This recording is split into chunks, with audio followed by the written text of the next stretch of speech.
तो इससे पहले वीडियोस में हम डी ब्लॉक की पीरियोडिक प्रॉपर्टीज पढ़ चुके हैं। अब बात करते हैं डी ब्लॉक के इंपॉर्टेंट कंपाउंड्स के बारे में। और यहाँ पर सबसे ज्यादा जो इम्पोर्टेंट है जी मेंस नीट और एडवांस के नजरिए से, तो वो है हमारे पास K2Cr27 and KMnO4 potassium dichromate and potassium permanganate.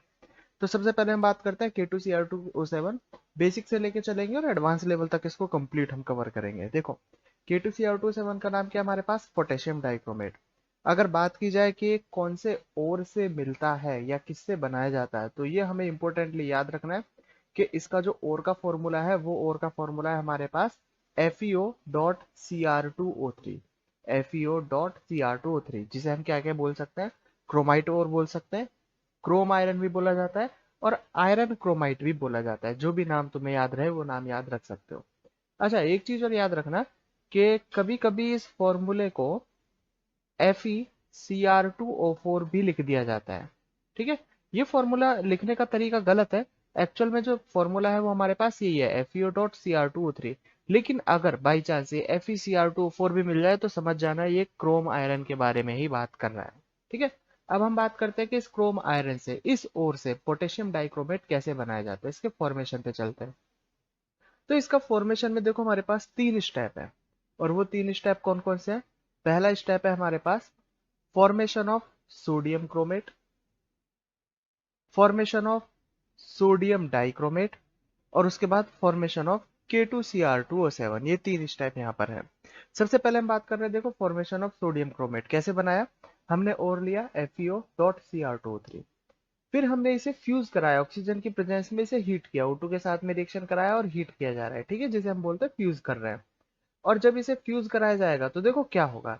सीधी सी बात है, देखो जब ऐसे कंपाउंड्स को हीट किया जाता है जैसे FeO.Cr2O3 है, जब इसे हम हीट करेंगे तो हीट करने पर क्या होगा?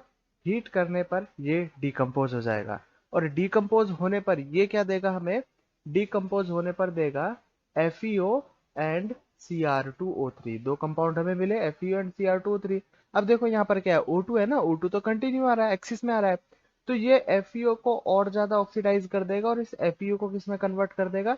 Fe2O3 के अंदर कन्वर्ट कर देगा। ठीक है, FeO फर्दर ऑक्सीडाइज होकर क्या बना रहा है? Fe2O3 बना रहा है। तो हमारे पास जो फाइनल कंपाउंड हुए वो क्या हुए? देखो प्रोडक्ट में क्या मिलेगा? Fe2O3 और Cr2O3। ये रहे Fe2O3 और Cr2O3। ठीक है, समझ में आया होगा अच्छे से क्या किया हमने। देखो, ओर को हमने ऑक्सीजन के साथ हीट किया, या फिर ऐसा लिखा हो सकता है यहाँ पर फ्यूज्ड स्टेट के अंदर है। ठीक है, फ्यूज्ड स्टेट के अंदर आता है तो क्या होता है, देखो ये पहले डिकम्पोज होगा FeO और Cr2O3 में, तो Cr2O3 तो अभी ऐसा कैसे ही बचा रह गया। और FeO फर्दर ऑक्सीडाइज होकर क्या बना लेगा? Fe2O3 बना लेगा। ठीक है, अब Fe2O3 तो हमारे कोई काम का है नहीं, हम किससे बात करेंगे? Cr2O3 से बात करेंगे। तो Cr2O3 की आगे रिएक्शन कराई जाएगी किसके साथ में? Na2CO3 के साथ में इसकी रिएक्शन कराई जाएगी। ठीक है, Na2CO3 के साथ में रिएक्शन कराई, O2 लिया और हमने थोड़ा सा सरफेस बढ़ाने के लिए, ताकि रिएक्शन की रिएक्टिविटी अच्छे से हो, हमने क्या ले लिया यहाँ पर? CaO ले लिया। ठीक है, हीट करना है अब इसे। तो CaO के साथ में हीट किया जा रहा है O2 की प्रेजेंस में। Na2CO3 की रिएक्शन कराई Cr2O3 के साथ, तो हमारे पास जो कंपाउंड बनेगा Na2CrO4 बनेगा और साथ में CO2 निकल जाएगा। यहाँ पर देखो हम सिर्फ रिएक्टेंट और प्रोडक्ट पर फोकस कर रहे हैं कि रिएक्टेंट से कौन कौन से प्रोडक्ट बन रहे हैं। बैलेंसिंग की हम बात यहाँ पर नहीं कर रहे हैं, तो बैलेंसिंग पर ज्यादा फोकस हमको नहीं करना है। और बैलेंसिंग करना हो तो तुम इजीली बैलेंसिंग इसके कर सकते हो, रिएक्टेंट प्रोडक्ट हमारे सामने। तो हमें देखो यहाँ क्या मिला, हमें मिला Na2CrO4। अब ये जो हमारे पास है CrO4-2 आयन, इस आयन को ही हम क्या बोलते हैं? क्रोमेट आयन बोलते हैं। ध्यान रखना दोनों में डिफरेंस है। डाइक्रोमेट क्या होता है हमारे पास? डाइक्रोमेट यहाँ Cr2O7-2, ये है हमारे पास डाइक्रोमेट। ठीक है, और CrO4-2 क्या है? क्रोमेट। ठीक है, तो सोडियम आगे लगा हुआ है तो सोडियम क्रोमेट हमारे पास बना। और इस सोडियम क्रोमेट का कलर, यहाँ पर देखो मैं पहले भी बात कर चुका हूँ कलर के बारे में कि प्रैक्टिकल में भी कराया जाता है, परफॉर्म कराए जाते हैं, लेकिन हम यहाँ पर थ्योरी में भी इसको याद करते हुए चलेंगे। क्योंकि एडवांस में अगर क्वेश्चन पूछे गए तो वहां पर कलर से बहुत क्वेश्चन पूछे जाते हैं, मेंस में बहुत कम क्वेश्चन आते हैं मेंस में। और नीट में कलर इतना ज्यादा इंपॉर्टेंट नहीं है, लेकिन एडवांस में पैराग्राफ टाइप में क्वेश्चन आते हैं, पैसेज टाइप में, वहां पर कलर बहुत ज्यादा इंपॉर्टेंट है। क्योंकि वो बोलेगा हमें कि हमारे पास एक कंपाउंड है ए की हमने रिएक्शन कराई Na2CO3 के साथ और कंपाउंड बना हमारे पास B जो कि येलो कलर का है। तो हमें पहचानना होगा कि A क्या होगा और B क्या होगा, ठीक है। तो हमें कलर यहाँ पर इस तरीके से याद रखना बहुत जरूरी है, ठीक है। तो Na2CrO4 का कलर क्या होगा हमारे पास, येलो कलर का होगा, ठीक है। पहला स्टेप हमारा खत्म हुआ। सेकेंड स्टेप है हमारे पास फॉर्मेशन ऑफ सोडियम डाइक्रोमेट। अब हमें सोडियम क्रोमेट से ही सोडियम डाइक्रोमेट बनाना है। कैसे बनाएंगे, ये जो हमें यहाँ सोडियम क्रोमेट मिला Na2CrO4, इस Na2CrO4 की हम रिएक्शन कराने वाले हैं किसके साथ में, H2SO4 के साथ में रिएक्शन कराएंगे और इसे हीट कर देंगे। जब इसकी रिएक्शन H2SO4 मतलब यहाँ पर एसिड लेना है हमें, तो जब यहाँ पर एसिडिक मीडियम में इसकी रिएक्शन कराई तो ये होगा हमारे पास, ये क्रोमेट डाइक्रोमेट में कन्वर्ट हो जाएगा। Na2Cr2O7 ऑरेंज कलर का होता है, कलर यहाँ पर भी हमको याद रखना इंपोर्टेंट है, इसका क्रोमेट आयन का कलर और डाइक्रोमेट आयन का कलर, ठीक है। ऑरेंज कलर का हमारे पास यहाँ पर एक कंपाउंड मिलेगा। साथ में क्या मिलेगा, Na2SO4 प्लस H2O, ठीक है। क्रिस्टलाइन फॉर्म में होता है, लेस सॉल्युबल होता है, पीपीटी की फॉर्म में ये बाहर निकल जाता है। तो हमारे पास प्योर क्या बचता है, Na2Cr2O7 हमारे पास बचता है, ठीक है। इस स्टेप को याद रखना, ये आगे जब मैं प्रॉपर्टीज पढ़ाऊंगा वहां काम आएगा। कौन सा स्टेप, स्टेप है हमारे पास कि अगर Cr2O4-2 मतलब क्रोमेट आयन में हम एसिड डाल दें, एसिडिक प्रेजेंस हमने दी, तो ये किस में कन्वर्ट हुआ, ये कन्वर्ट हुआ Cr2O7-2 में। मतलब क्रोमेट में अगर एसिडिक मीडियम डाला तो ये डाइक्रोमेट में कन्वर्ट हुआ। इसका मतलब ये हुआ कि अगर मैं डाइक्रोमेट में बेस डाल दूं तो वो क्रोमेट आयन में कन्वर्ट हो जाएगा, उसका जस्ट उल्टा। भाई क्रोमेट में एसिड डाला तो डाइक्रोमेट बना, तो डाइक्रोमेट में बेस डाल दो, वो क्या बन जाएगा, क्रोमेट आयन बन जाएगा, ठीक है। तो ये चीज अभी हम आगे भी थोड़ा सा डिस्कस करने वाले हैं स्टेबिलिटी के लिए, ठीक है। तो पहला step formation of sodium chromate किससे बनाया हमने, क्रोमियम आयरन से बनाया, FeO डॉट Cr2O3 O2 के साथ में रिएक्शन कराया, Cr2O3 बना और Cr2O3 को आगे हमने रिएक्शन कराया Na2CO3 के साथ में, तो बना chromate ion, sodium chromate. Sodium chromate में हमने एसिडिक मीडियम डाला तो वो किस में कन्वर्ट हुआ, डायरेक्टली डाइक्रोमेट में कन्वर्ट हुआ। अब क्या करना है, अब एक सिंपल सी डिस्प्लेसमेंट रिएक्शन करानी है। भाई यहाँ पर क्या है, ये Na2Cr2O7, हमें क्या बनाना है, K2Cr2O7। तो सोडियम की जगह पोटेशियम ही तो लगाना है, तो हम किसके साथ में रिएक्शन करा देंगे, उसकी KCl के साथ में रिएक्शन करा देंगे। एक इंपॉर्टेंट नोट याद रखना कि रिएक्शन KCl के साथ ही होगी। अगर पोटेशियम डाल दिया सिर्फ कि भाई पोटेशियम के साथ रिप्लेस कराना है तो सिर्फ पोटेशियम डाल दो, ब्लास्ट हो जाएगा, ध्यान रखना इस चीज का, ठीक है। तो हमें रिएक्शन के लिए कौन सा कंपाउंड लेना है, यहाँ पर KCl लेना है। KCl के साथ में रिएक्शन कराएंगे तो यहाँ पर सोडियम और पोटेशियम दोनों एक दूसरे को डिस्प्लेस कर देंगे, यहाँ बन जाएगा K2Cr2O7 और बन जाएगा NaCl, ठीक है। अब ये जो K2Cr2O7 है इसका कलर क्या होता है, इसका कलर होता है हमारे पास रेड ऑरेंज कलर का K2Cr2O7 होता है। फिर से एक बार कलर हम रिवाइज करते हैं। कलर देखो, K2 हमें बनाना क्या है, K2Cr2O7 कौन से कलर का होता है, रेड ऑरेंज कलर का। बनता कैसे है, बनेगा ये इसके ओर से, ठीक है। तो ओर को जब हम पहला स्टेप बनाएंगे सोडियम क्रोमेट बनाने के लिए, तो सोडियम क्रोमेट बनाने के लिए क्या होगा हमारे पास, Na2CrO4 बनेगा, वो कौन से कलर का है, वो येलो कलर का है, ठीक है। फिर सोडियम क्रोमेट से हम बनाएंगे सोडियम डाइक्रोमेट, सोडियम डाइक्रोमेट कौन से कलर का है, ऑरेंज कलर का। फिर हम सोडियम डाइक्रोमेट से जब हम बनाएंगे K2Cr2O7, तो K2Cr2O7 कैसा है, रेड ऑरेंज कलर का। स्टेप बाय स्टेप कलर उसका डार्क होता जा रहा है, पहले येलो जो लाइट होता है, फिर थोड़ा सा डार्क ऑरेंज, फिर थोड़ा सा और डार्क रेड ऑरेंज, ठीक है। स्टेप बाय स्टेप 3 स्टेप में हमारे पास ये कलर और इसका फॉर्मेशन यहाँ पर कंप्लीट हमारे पास हुआ, ठीक है। अब हम चलते हैं इसके आगे। अच्छा एक बार इसकी स्ट्रक्चर और देख लेते हैं, K2Cr2O7 की स्ट्रक्चर किस तरीके से होती है। तो देखो K2Cr2O7 के बजाय हम स्ट्रक्चर बनाएंगे यहाँ पर Cr2O7-2 के लिए, ठीक है। आयंस तो हम ऐड कर ही सकते हैं। तो ध्यान रखना ये होती है हमारे पास डबल टेट्राहेड्रल स्ट्रक्चर।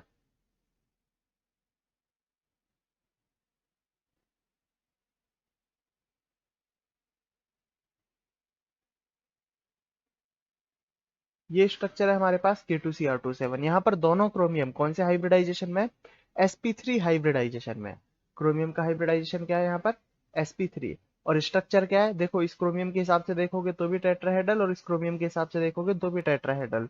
और इन दोनों टेट्राहेड्रल में ये बीच वाला ऑक्सीजन, ये वाला ऑक्सीजन ब्रिज की तरह काम कर रहा है, ठीक है। अब मेंस और नीट में ये क्वेश्चन पूछा जाता है कि K2Cr2O7 में ऐसे कितने बॉन्ड है जिनकी बॉन्ड लेंथ सेम है। Cr बॉन्ड O की बात कर रहा है, ऐसे कितने बॉन्ड हैं जिनमें Cr बॉन्ड O की बॉन्ड लेंथ सेम हो सकती है। तो देखो यहाँ पर ये नेगेटिव और ये डबल बॉन्ड, ठीक है, ये वाला नेगेटिव और ये वाला डबल बॉन्ड कंजुगेशन में। और ये नेगेटिव आयन इस डबल बॉन्ड के साथ भी कंजुगेशन में है। तो इसका मतलब इन तीनों बॉन्ड में रेजोनेंस हो सकता है, और ये वाला पार्ट रेजोनेंस से बाहर है, और ये वाला पार्ट रेजोनेंस से बाहर है, क्योंकि इस सी आर बॉन्ड ओ का रेजोनेंस से कोई मतलब नहीं है, कोई कंजुगेशन नहीं आ रहा। इसी तरीके से अगर हम बात करें तो ये पार्ट भी हमारे पास कंजुगेशन में आपस में। तो तीन बॉन्ड ये और तीन बॉन्ड ये, तीन बॉन्ड यहां से और तीन बॉन्ड यहां से, टोटल 6 बॉन्ड लेंथ सेम होंगी किसके रेस्पेक्ट में, सी आर बॉन्ड ओ के बारे में अगर बात करें तो 6 बॉन्ड लेंथ सेम होंगी, ये दोनों अलग होंगी। ठीक है, ये दोनों आपस में सेम है, लेकिन इन 6 बॉन्ड लेंथ से जिनमें रेजोनेंस आ रहा है उनसे ये अलग होंगी। ठीक है, तो स्ट्रक्चर भी याद रखना है, ये पॉइंट भी याद रखना है, बॉन्ड लेंथ के बारे में जो मैंने बताया, और हाइब्रिडाइजेशन तो इसका sp3 है ही। ठीक, अब इसके बाद बात करते हैं हम। देखो जैसा मैं बोलता रहा हूँ कि कलर बहुत ज्यादा इंपॉर्टेंट है। कलर में से अगर मेंस और नीट में क्वेश्चन पूछा जाता है तो वो डायरेक्ट पूछ लेता है, कलर डायरेक्ट पूछ लेता है कि भाई CrO3 का कलर क्या होता है, या फिर Cr+3 का कलर क्या होता है, इनमें से कौन सा Cr+3 के कलर को शो कर सकता है। और एडवांस में वो पैसेज टाइप में एक पॉइंट से दूसरे पॉइंट को कनेक्ट करके वहां पर कनेक्शन का लिंक जो कलर से हमें देगा। अगर हमें कलर याद है तो ही हम आगे का क्वेश्चन सॉल्व कर पाएंगे। तो कलर मैं यहाँ पर बता देता हूँ। कलर ऑफ आयंस देखो किस किस तरीके से कलर होंगे यहाँ पर। Cr2O7-2 का कलर है ऑरेंज, ये हमें डायरेक्टली याद रखना है, और ऐसा नहीं है कि बहुत डिफिकल्ट है याद रखना, बहुत इजी है, जिसमें ऊपर के तीन तो अभी हम पढ़ चुके हैं, नीचे के तीन याद करने हैं, और जब हम केमिकल रिएक्शन में पढ़ेंगे तो ये भी याद हो जाएंगे। और अगर फिर भी याद नहीं होते तो 2-3 बार रिवाइज करो, इजीली याद हो जाते हैं। Cr2O7-2 मतलब डाइक्रोमेट आयन, कलर क्या होगा इसका, ऑरेंज। CrO4-2 का कलर होता है येलो। Cr+3 का कलर होता है ग्रीन। CrO3 रेड क्रिस्टल के फॉर्म में मिलता है, ये हमारे पास आने भी वाला है आगे। CrO5 डीप ब्लू, और CrO2Cl2 रेडिश ब्राउन, जैसे ऑलमंड कलर होता है, ऑलमंड का कलर होता है उस टाइप का, CrO2Cl2 रेडिश ब्राउन कलर। अब रेडिश ब्राउन कलर दो और गैसेस का होता है, NO2 का और Br2 का। तो कभी कभी हमारे पास जैसे क्वेश्चन पूछ लिया जाता है कि हमारे पास एक कंपाउंड है A, इसकी रिएक्शन हमने B के साथ कराई, तो हमारे पास जो C कंपाउंड बना, ये C compound reddish brown colour है और ये एक गैसियस स्टेट में है। तो हमारे दिमाग में तुरंत आ जाना चाहिए कि रेडिश ब्राउन कलर और गैसियस स्टेट में सिर्फ तीन गैसेस के होते हैं। तो ये पॉसिबिलिटी उन्हीं तीन में से है, कौन कौन से, या तो CrO2Cl2 हो सकता है, या NO2 हो सकता है, या Br2 हो सकता है। ठीक है, इस तरीके से क्वेश्चन वहां पर हमें ट्रिक्स सॉल्व कर रहे होते हैं। ठीक है, तो उम्मीद करता हूँ ये कलर अभी तुम्हें अच्छे से समझ में आ गए होंगे और याद इजीली इन्हें कर लोगे। तो हम चलते हैं आगे की तरफ। और आगे अब आया हमारे पास प्रॉपर्टीज। प्रॉपर्टीज के बारे में बात करते हैं। तो देखो फर्स्ट प्रॉपर्टी, इसके बारे में जब मैं फॉर्मेशन पढ़ा रहा था तभी बताया था, थोड़ा सा और बता देता हूँ। देखो फिर से एक बार, कि फॉर्मेशन में जब हम क्रोमेट से डाइक्रोमेट बना रहे थे तो क्या हुआ था, क्रोमेट आयन था, क्रोमेट आयन में हमने एसिडिक मीडियम डाला तो क्या बना हमारे पास, डाइक्रोमेट Cr2O7-2। फिर इसमें हमने अगर बेसिक मीडियम डाल देते तो इसमें कन्वर्ट हो जाएगा क्रोमेट में। ठीक है, तो हमारे पास देखो जो क्रोमेट होता है CrO4-2 येलो कलर का होता है, अगर उसमें H+ डाल दें तो वो हमें ऑरेंज कलर का कंपाउंड दे देगा, जो कि क्या होगा, डाइक्रोमेट Cr2O7-2। अगर इस Cr2O7-2 ऑरेंज कलर वाले कंपाउंड में हम बेस डाल दें OH-, तो वो हमें क्या दे देगा, येलो कलर दे देगा। तो ये आपस में क्या होता है, इक्विलिब्रियम में होता है। बहुत इंपॉर्टेंट टॉपिक है, क्वेश्चन कराऊंगा इससे अच्छे से समझ में आएगा कि ये बार बार क्यों बताया जा रहा है। ठीक है, तो येलो कलर में एसिड डालो तो ऑरेंज, और ऑरेंज कलर में बेस डालो तो क्या हो जाता है, हमारे पास येलो कलर मिल जाता है। ये टाइट्रेशन में भी बहुत ज्यादा काम आते हैं। ठीक है, अच्छा एक चीज और, टाइट्रेशन में जब मैं वहां पर पढ़ा रहा था तो दिमाग में क्वेश्चन ये भी आया होगा कि हमने Na2Cr Na2Cr2O7 बनाया, और इस फिर Na2Cr2O7 को हम K2Cr2O7 में क्यों चेंज करते हैं, हम KCl डाल के क्यों K2Cr2O7 में चेंज करते हैं, आयन तो हमारे पास Cr2O7-2 ही है ना। तो हम क्यों डायरेक्टली, जहां हमें K2Cr2O7 यूज करना चाहिए, हम क्यों डायरेक्टली Na2Cr2O7 यूज नहीं कर सकते। तो इसका रीजन है कि ये जो हमारे पास Na2Cr2O7 होता है, ये बहुत हाइग्रोस्कोपिक नेचर का होता है। अब हाइग्रोस्कोपिक नेचर क्या होता है, हाइग्रोस्कोपिक नेचर मतलब अगर हम इसे एयर में रखें तो ये एयर से अपने अंदर मॉइस्चर एब्जॉर्व कर लेता है। ठीक है, अब अगर हम मॉइस्चर एब्जॉर्व करवा रहे हैं तो देखो क्या होगा, टाइट्रेशन में अच्छे से टाइट्रेशन किया तुमने, तो उसमें क्या होता है, देखो टाइट्रेशन में हम कंप्लीट एक एक ड्रॉप की कैलकुलेशन लेते हैं, एक एक ml का कैलकुलेशन लेते हैं। ठीक है, अगर मान लो Na2Cr2O7 जिसे हम 100 ml Na2Cr2O7 समझ रहे हैं, उसे हम एयर की प्रेजेंस में रखेंगे तो वो तो एयर से मॉइस्चर एब्जॉर्ब करके अपना वजन बढ़ा लेगा, वॉल्यूम बढ़ा लेगा। 100 ml से हो सकता है वो 110 ml हो जाए, 120 ml हो जाए, लेकिन वो दिखाई तो नहीं देगा ना, वॉल्यूम उसका बढ़ जाएगा। हम कैलकुलेशन 100 ml के हिसाब से ही करेंगे, तो वहां पर कैलकुलेशन में बहुत ज्यादा मिस्टेक हो जाती है। इसीलिए Na2Cr2O7 को हम किस में चेंज कर लेते हैं, K2Cr2O7 में चेंज कर लेते हैं, और इसका नेचर हाइग्रोस्कोपिक नहीं होता। ठीक है, तो ये रीजन है Na2Cr2O7 यूज ना करने का। ठीक है, चलो फर्स्ट प्रॉपर्टी भी समझ में आई होगी। उम्मीद करता हूँ कि हम क्रोमेट आयन को डाइक्रोमेट आयन से और डाइक्रोमेट को क्रोमेट आयन में किस तरीके से इक्विलिब्रियम में रख सकते हैं और चेंज कर सकते हैं। क्वेश्चन मेंस और नीट में कैसे पूछा जा सकता है कि इनमें से कौन सा कंपाउंड एसिडिक मीडियम में स्टेबल होगा। ठीक है, अब एसिडिक मीडियम में कौन सा स्टेबल होगा, दो ऑप्शन तो ये गिवन होंगे, क्रोमेट और डाइक्रोमेट। दो कोई और अलग गिवन हो सकते हैं। तो देखो कैसे पहचानेंगे भाई, CrO4-2 को अगर मैं एसिडिक में रख रहा हूं तो ये तो डाइक्रोमेट बना ले रहा है, तो ये तो स्टेबल होगा नहीं।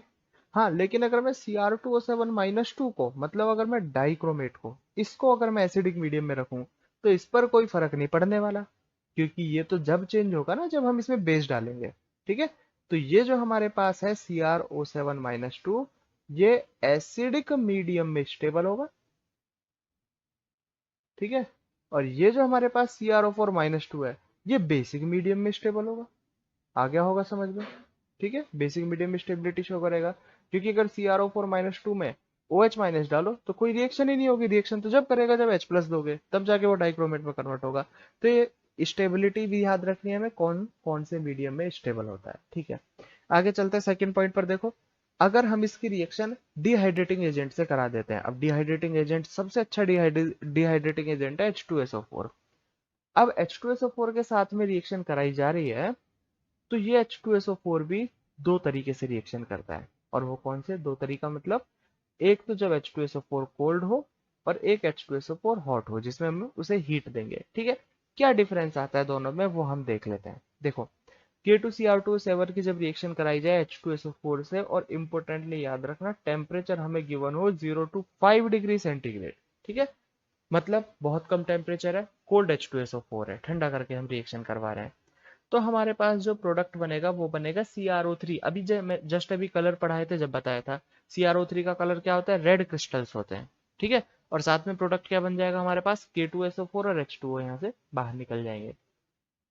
अगर हम हॉट H2SO4 के साथ में रिएक्शन कराते तो हॉट H2SO4 के साथ में रिएक्शन क्या होगा, देखो K2Cr2O7 प्लस H2SO4, और इसे हम हीट कर रहे हैं, तो K2SO4 और H2O तो है ही, K2SO4 और H2O तो है ही।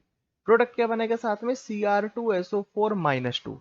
अब यहाँ पर इसका आयन कौन सा है, Cr+3 आयन, और Cr+3 आयन का कलर कौन सा होता है, ग्रीन कलर अभी बताया है। ठीक है, तो इसलिए ये बताए थे और बोला था मैंने आगे भी काम आएंगे। तो Cr2SO4 thrice Cr+3 ion, colour होगा ग्रीन। K2SO4 और H2O दोनों ही केस में बन रहा है। और एक यहां पर देखो जो अलग बना वो है ये O2।